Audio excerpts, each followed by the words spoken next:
Oke, welcome back to my channel teman-teman. Ya, di sore hari ini saya akan sedikit share tentang pengalaman saya bagaimana keeping dan memilih ikan supaya ikannya itu bulky. Ya, ini saya kolek dari beberapa tips teman-teman yang ada di grup saya di Pasar Koi Klaten.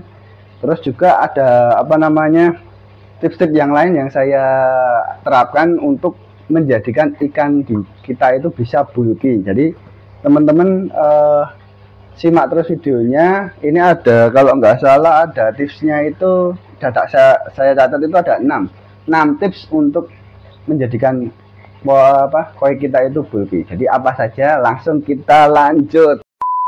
Oke. Ya, yang pertama untuk menjadikan ikan kita nanti memilih atau membuat ikan koi bulky, kita itu harus mendapatkan genetik dari indukan yang memang breeder yang terpercaya. Ya, itu misalnya kalau dari saya ini ada, coba maju Mas. Ya, ini breeder yang lumayan terpercaya dari saya. Yang ini dari AKF. Bisa dilihat bodinya gede ya. Lihat nih. Ini walaupun masih ukur 38 tapi udah gundut gitu. Nah, ini tipsnya memilih salah satu breeder yang mungkin cukup bagus untuk kelasnya. Nah, terus yang kedua ini ada Irfan Iji dari Kediri juga. Nah, ini beda dengan AKF tadi. Kalau AKF kan gemuk, ini cenderung lebar, munuk juga nih. Nih, bisa dilihat dari body. Nah, itu sangat pengaruh sekali terhadap performa dari ikan tersebut. Nah, ini yang ketiga ini ada dari Jogja. Ini baru saya menangin dari TKM Tani Koi Maju. Bisa dilihat nih, bodinya ini munuk sekali, seret, kepalanya munuk. Terus ini dari sisi pangkalnya itu besar, pangkal ekor di sini besar. Terus di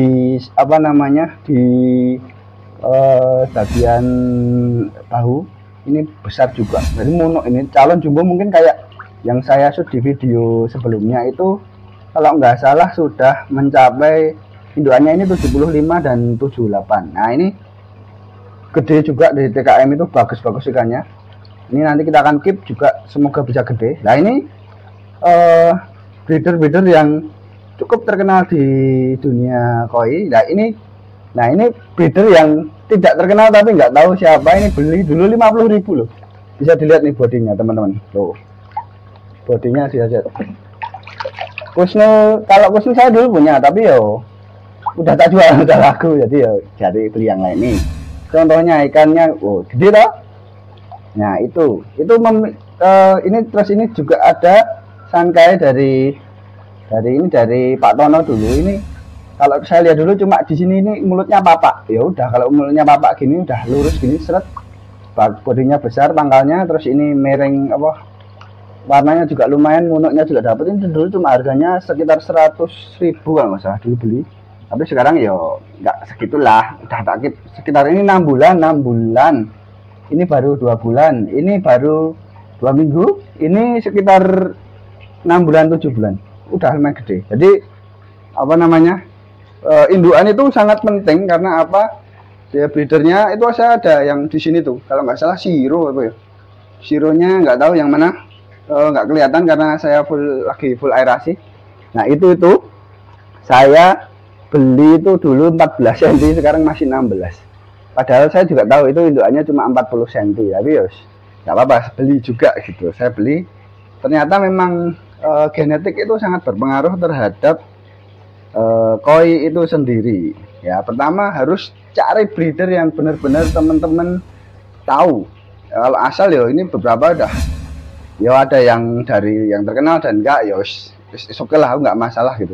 Ya, dulu gitu. Sekarang mungkin nanti nextnya mau disortir. Ini contoh-contoh yang saya keep sudah lumayan besar. Ini termasuk AKF yang di sini tadi wis ukur 39, udah lumayan gede. Nanti kalau udah sampai berapa ya, mungkin bisa 60, 50 akan menjadi munuk. Nah, yang TKM tadi nanti tak lihatin di videonya itu seberapa besar dia yang sudah ada. Kalau mau intip di video saya sebelumnya juga sudah ada itu di Tani Koi Maju Jogja. Itu produk Jogja yang sip. Nah, oke, yang kedua ini makan teratur. Jadi teman-teman itu harus kasih makan teratur ya ikan malah. Makan teratur itu jadi jangan, kalau dosisnya sebenarnya itu 2-3% dari berat koi. Kalau kebanyakan, biasanya saya pernah kasih makan kebanyakan itu muntah, sampai dimuntahin gitu karasi saya. Itu makan terus. Tapi juga ada yang makan ya makan terus, tapi itu cuma jadi apa ya? Jadi kotoran gitu. Jadi baiknya sebenarnya makanannya itu 2-3% atau bahkan lebih. Tetapi ada tapinya, tetapi makanannya itu harus sedikit. Jadi sedikit dicerna 8-10 kali sehari, tapi sedikit teratur dengan auto feeder atau apa biar nanti koinya bisa bulky. Terus ada campuran juga, nanti campurannya tak share. Ada Yakult, ada apa-apa, susu Everton dan lain-lain. Nanti bisa teman-teman lihat nyampurinya gimana ya. Baca sekilas mungkin nanti bisa langsung praktek. Tapi kalau pengen praktek silahkan komen bagaimana apa jenenge, buatin dong biar nanti saya bisa praktekin om gitu ya. Oke, nanti tak praktekin kalau memang benar-benar ini termasuk yang ini Surago ini termasuk yang tak kasih apa, kasih campuran pakan, tak kasih trot-trotan yang untuk bulky ini. Koi 50.000 dulu beli ini, kalau bulkinya ya nggak kalah dengan yang koi-koi AKF gini yang polosan ya. Ini made in lokal, saya beli di teman saya di Agung di Dapur Oneng ya. Terus itu makan, jadi makannya harus teratur sedikit-sedikit tapi memenuhi kuota. Jangan langsung sekali banyak, mau muntah harus jadi kotoran ya. Terus setelah itu dripping kolam 10-20%. 10-20% sehari. Jadi kalau kasih makannya teratur, kasih airnya juga harus diganti juga biar nanti amoniaknya nggak banyak dan seger gitu ya teman-teman. Itu gunanya biar semakin fresh, semakin enak untuk apa ikannya juga gitu. Wah sorry teman-teman, jadi error ya apa, GoProku Hero 8 ini panas terus error. Kalau tahu solusinya gimana nanti komen ya. Ya ini lanjut, tadi kita lanjut ke bahasan keempat. Jadi menjaga suhu antara 25-7 itu penting. Karena apa? Kalau suhunya 25-27 dia itu nanti homogennya oksigen itu lebih cepat, jadi lebih cepat terikat. Jadi targetnya homogen kita itu apa, oksigen berapa, nanti kita bahas di poin nomor 5. Jadi nomor 4 itu suhunya, kalau teman-teman sisa budget bisa kok pakai cooling tower biar airnya dingin terjaga. Kalau saya sih nggak, yang biasa aja, saya ngerjainnya pakai aerator aja yang kenceng. Oke. Terus kelima ya tadi, ini hubungannya dengan DO, dissolved oxygen atau kandungan oksigen yang terlarut di dalam air. Itu kalau standarnya itu 5 mg per liter. 5 mg per liter itu standar untuk ikan-ikan di dalam kolam koi. Lah di dalam kolam koi itu juga kan kalau mau ngukur kan susah nih teman-teman kalau nggak punya alatnya. Beli diometer kalau nggak salah 4 juta nih, ada di Tokopedia ya, nanti atau di Shopee nih, tak liatin gambarnya. Nah itu terus kalau teman-teman mau ke apa namanya NITI atau mau lihat itu ikannya itu kurang oksigen atau enggak, itu caranya sebenarnya cukup mudah. Teman-teman lihat ikannya itu lemes nggak, cuma diem aja gini, atau sering gerak, atau sering makannya lahap, makannya udah berkurang, oh ya udah itu udah ya itu alamat sudah oksigennya berkurang. Caranya banyak, pakai aerator, pakai ditambahi pakai apa namanya venturi, model airlift dan lain sebagainya. Itu silahkan nanti bisa di browsing mendapatkan DO yang bagus untuk kolam ya itu. Terus oke, lanjut tadi kan overpopulasi ya. Overpopulasi itu misal kita punya koi yang 10 cm atau 30 cm, kita ngomongnya 10 cm aja. 10 cm itu berarti kan harus punya lahan itu 30 cm persegi untuk dia itu bergerak. Yo kalau itu ngomong ke seperti itu, kolam kita akan sepi sebenarnya. Tapi kalau ngomongin masalah hobi, kalau saya sih ukurannya 2 kali saja. Jadi 10 cm itu 20 meter persegi cukup. Tapi kalau memang benar-benar pengen berkembang gede, yo pakai ukuran itu atau malah cemplungin ke mood pond, udah makannya udah enak, cepat, kasih makan push kenceng juga bisa, tapi itu tidak bisa kita nikmati setiap hari ya teman-teman. Itu tadi beberapa tips dari Vino Koi House. Kita rekap ya.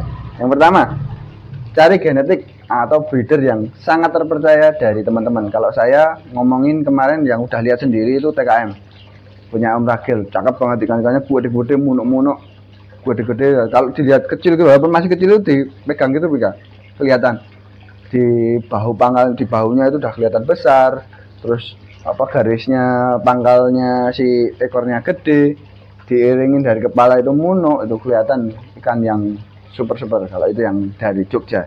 Terus yang kedua adalah makan teratur 2-3% sehari dengan cara dimakani sedikit-sedikit, kasih makan sedikit 8-10 kali. Biar apa?